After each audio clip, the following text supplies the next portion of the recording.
Здравейте, днес отивам на гости на едно момче, което иска да направи ремонта вкъщи сам. Съответно, като един професионалист, който искам да бъда полезен с това, което мога, се отзовах. Отивам да му покажа как да направи плочките в кухнята си сам.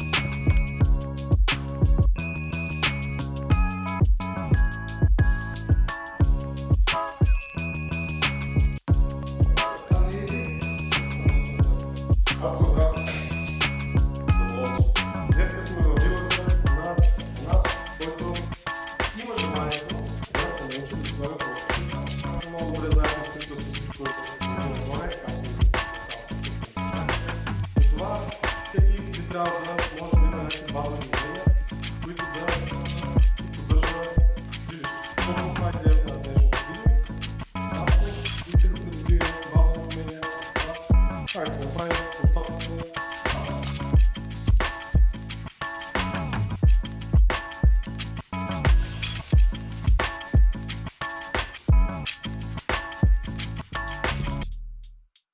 В този случай имаме кухня, под която ще има вентогрес и Наско ще бъде основното движещо лице на тази задача.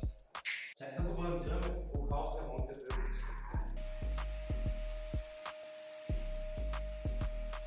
Първото нещо, което правим е да си забъркваме материала. В една кофа съсипваме 7-8 литра вода. Хубаво е да подредим плочките предварително на местата, на които искаме да бъдат позиционирани. Сега трябва да направим намазване на плочката. Това е доста важно и съществено нещо. Не трябва да се лепат плочки без да бъдат намазани преди това. Хубаво е да се вземете твърд гребен, който да издържа във времето. Слагаме си материал на плочката. Идеята е да го разрешиш навсякъде и да разнесеш материала, за да ти се залепи както трябва.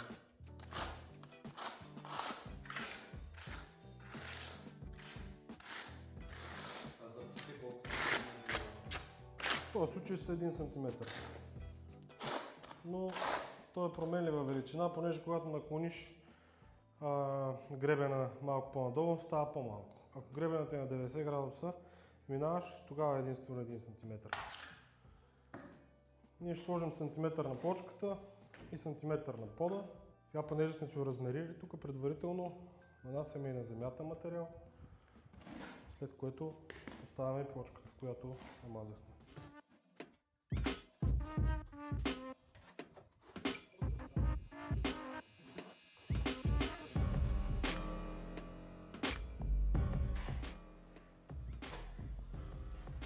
Това ли беше? Това ти е. Аз се тръгвам. Да, аз продължавам. Ще се видим след 2 месеца. Минимум. Поставяме си нивелчето в едната, след това в другата посока, за да сме сигурни, че имаме водоравно поставена плочка.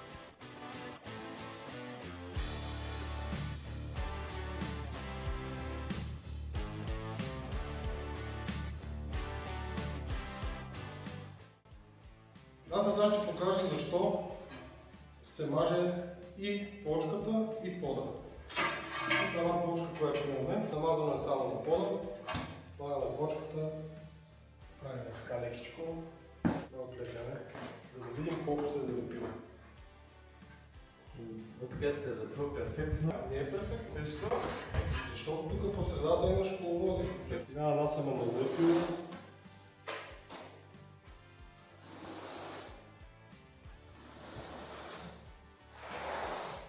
Даваме плочка.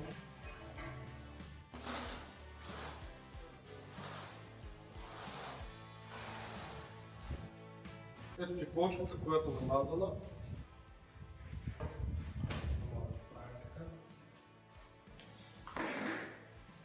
Чу ли? Чух. Без да се натиска кой знае колко. Как е залепено. Виж каква огромна разлика. Да. Сега, тук без да се натиска, виж как е залепено на 100% тук в тези част, дето вече няма коловози. Малко като се натисне плочката или с виброчука или с чукче, ще прилепне тази част и ще имаш 90% минимум залепена на плочката, което е абсолютно достатъчно за перфектно свършена работа от И така, продължаваме нататък. Клипсовете дай и една гъбичка от някъде. Гъбичка, това не е лесна работа.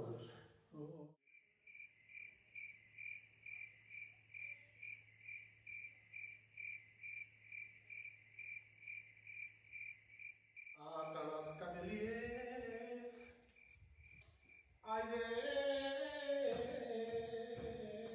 Къде ходи за да сгъва? Съседите взеха гъбата, останаха без гъба. Без гъба. И сега какво да ти дам? Искаш ли клинчетата? Следващото нещо, което правим е да си заложим клипсовете преди да положим плочката.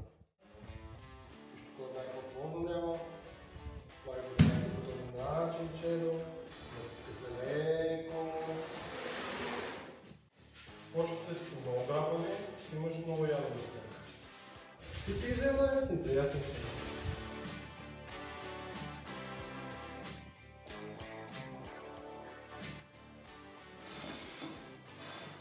Проверяваме нивелацията.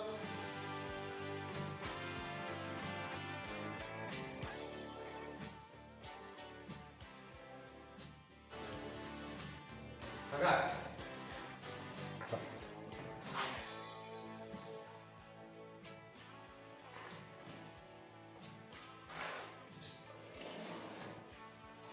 Дори да омажеш, няма никакво значение.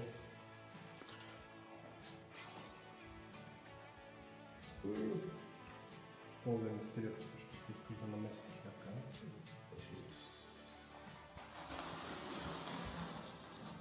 Дърпа го накрая, към тези ушка.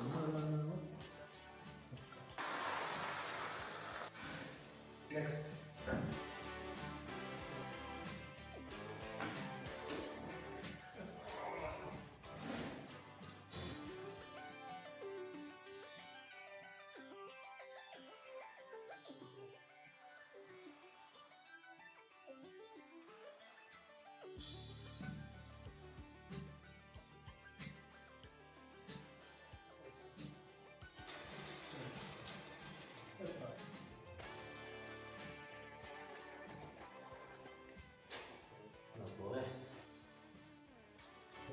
Ако не си го почистиш, това утре ще плачем и двамата.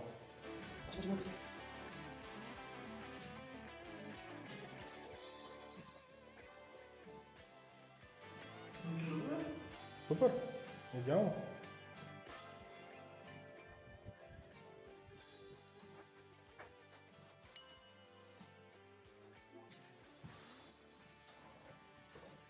Аз говоря по телефона и ще се възползвам в момента да ви кажа, че ще наредя още 4-5 почки и ще го оставя той да се довърши цялата работа сам.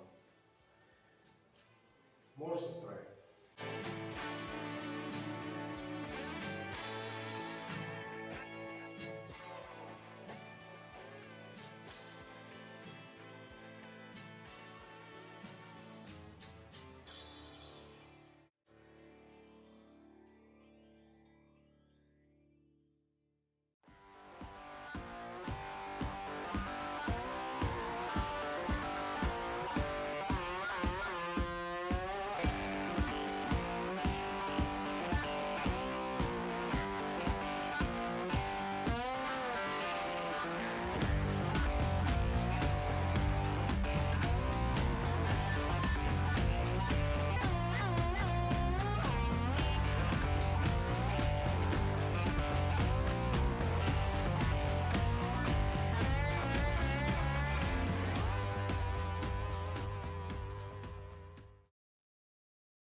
Насе, как са нещата?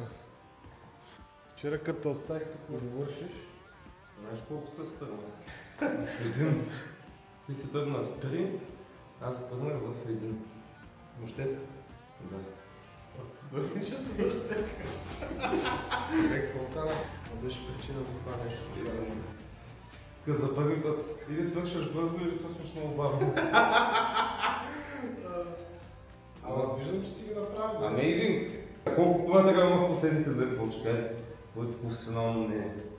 Би трябвало да има към малко повече от половин турба. Една турба.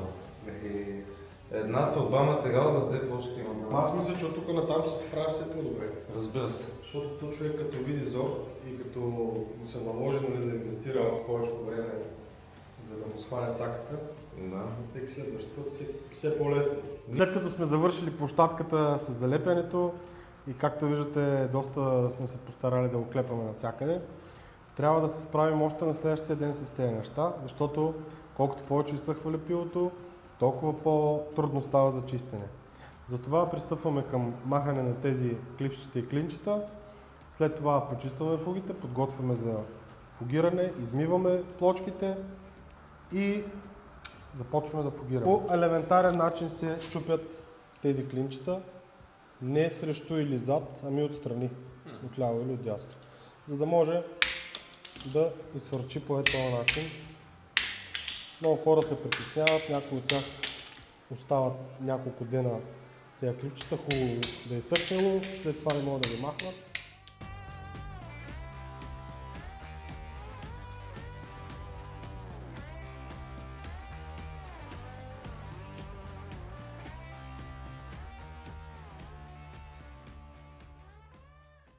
След като сме махнали клипсчетата, продължаваме с почистването на плочките и на остатъчното лепило от тях. Когато има останали вътре пластмаски от тази нивелираща система, ги режем просто с макетния нож страни от едната страна и от другата. Ползваме само единствено макетното ножче. Няма нужда да се ползват някакви четки, средла и каквото и да е друго. Едно обикновено макетно нож ще върши перфектна работа. Заповядайте.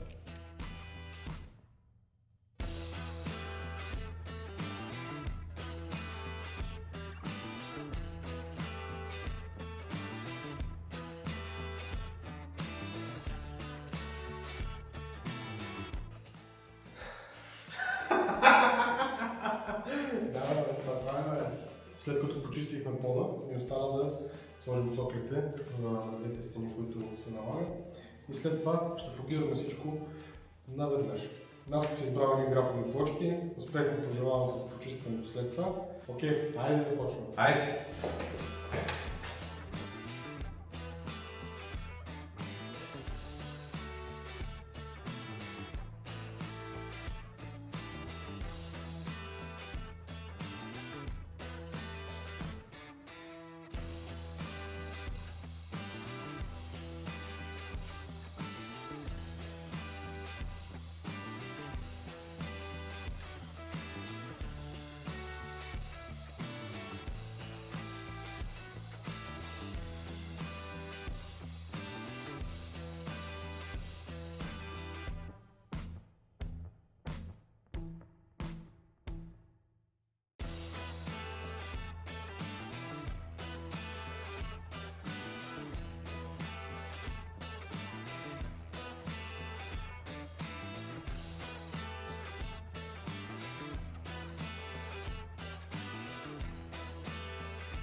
Завършихме с лепенето на тази площадка, фугирали сме, изчистили сме я. Имахме малко затруднения с фугирането, защото те са грапави, малко повече време отнема да се фугират и да се изчистят. Грапавите плочки не са най-добрият вариант за кухненско пространство или въобще за място, от което се минава, защото просто събират повече бокуци. Би ли се захванал да си направиш примерно в следващ проект сам такива плочки? Да. Би се захванал? Да. Имаш смелостта, имаш увереността. Да, на долния етаж, където ще бъде банята и мокрото помещение, ще ги лепя сам. Охо, супер! Важното е, че си добил увереността за това да си го направиш. Това е цялата идея на нашето преживяване. Да го направиш в следващ път сам това нещо. Първо, защото не е толкова сложно. Второ, защото ще ти излезе най-бюджетно, както предполагам.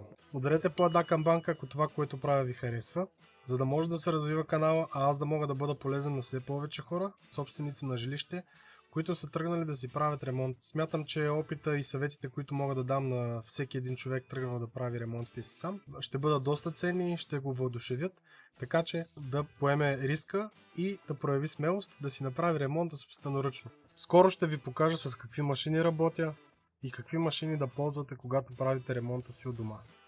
Не е задължително да ползвате професионални машини, но е със сигурност препоръчително. Ако искате да направите ремонта си сам, така че да се получи също толкова добре, както когато някой майстор дойде да ви го направи. Не е толкова трудно. В 21 век всеки може да си направи каквото си пожелае, с малко знание и малко подкрепа. Така че благодаря ви още веднъж и до скоро!